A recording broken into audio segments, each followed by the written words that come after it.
The Long Shadow of Liberty, a military epic of the American fight for independence. Part 1.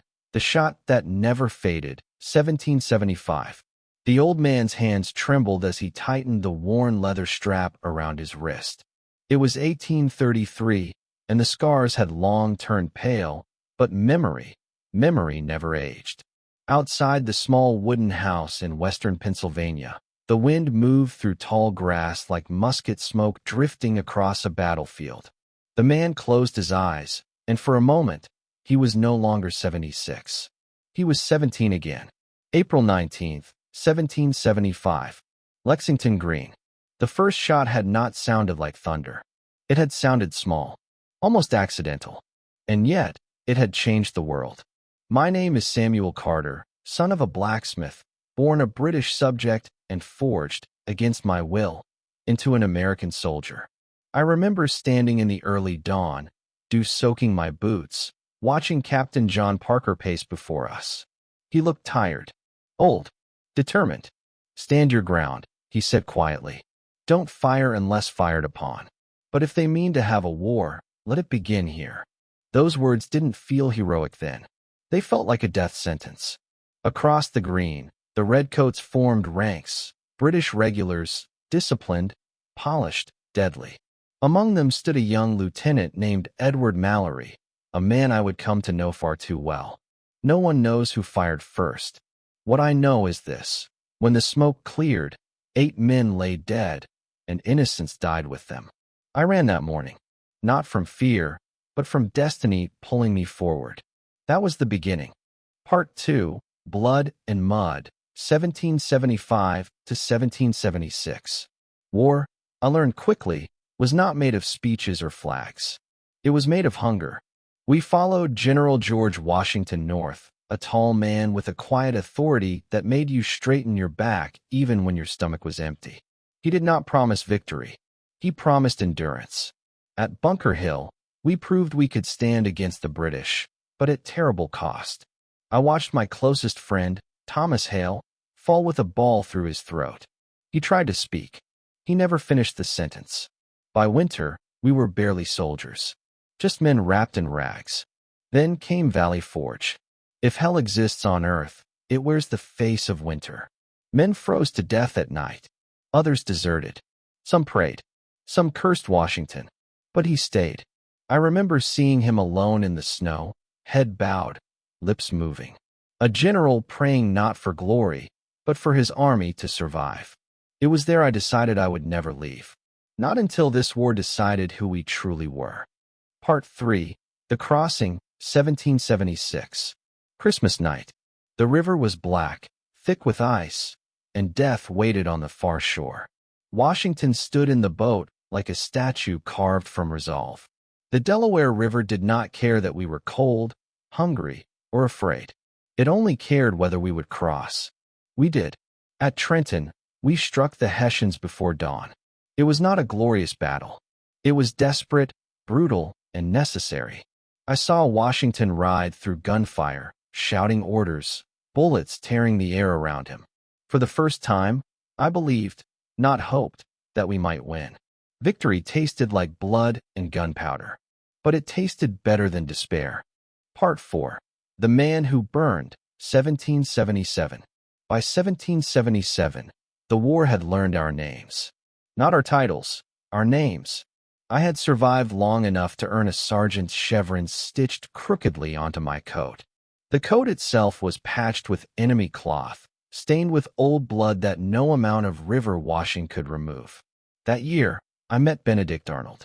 History would curse him later. But then he was fire. At Saratoga, Arnold rode like a man already dead, charging where others hesitated.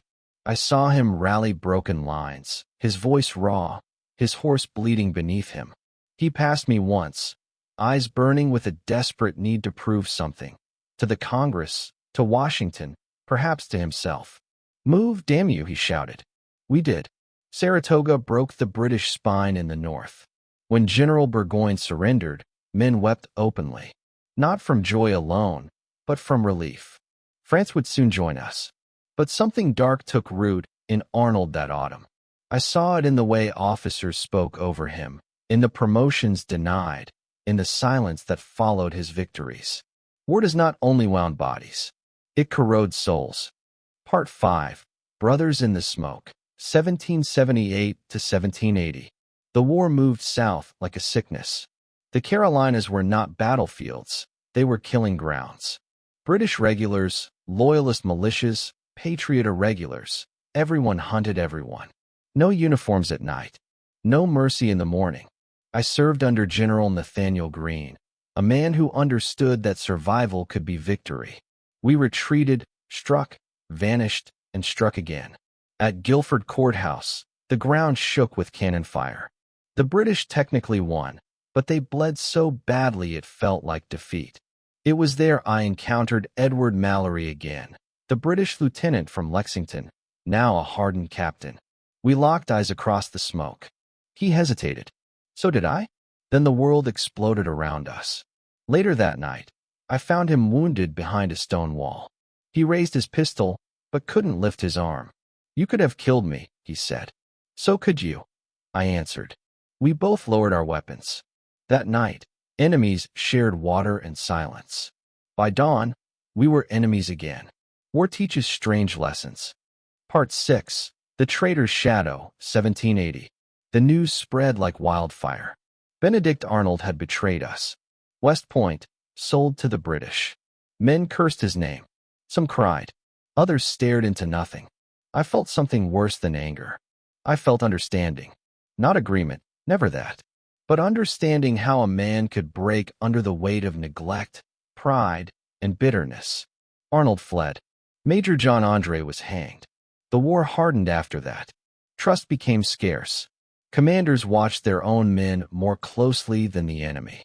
I began to wonder what would remain of us if we survived. The final stand, 1781.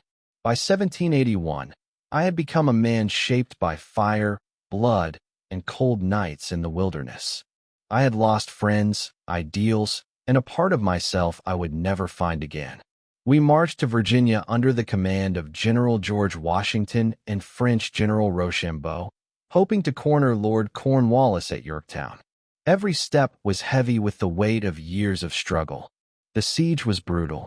Cannonballs tore through the earth, hurling dirt and death alike. Smoke clung to the air like a living thing, stinging eyes, choking lungs. Yet we advanced, slowly, inevitably, the culmination of a war nearly 7 years old. From the trenches, I watched the British fortifications crumble. Across the battlefield, I saw faces I would never forget. Cornwallis, towering and imperious even in defeat, finally realized the end was near. Edward Mallory, that same officer who had haunted me in the Carolinas, surrendered under a sky thick with smoke and sorrow.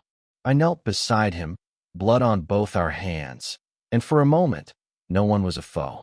Just two men exhausted by a war not of their own making. Victory tasted bitter. Freedom had been won, yes, but the cost was inscribed on every face, every broken body, every shattered home.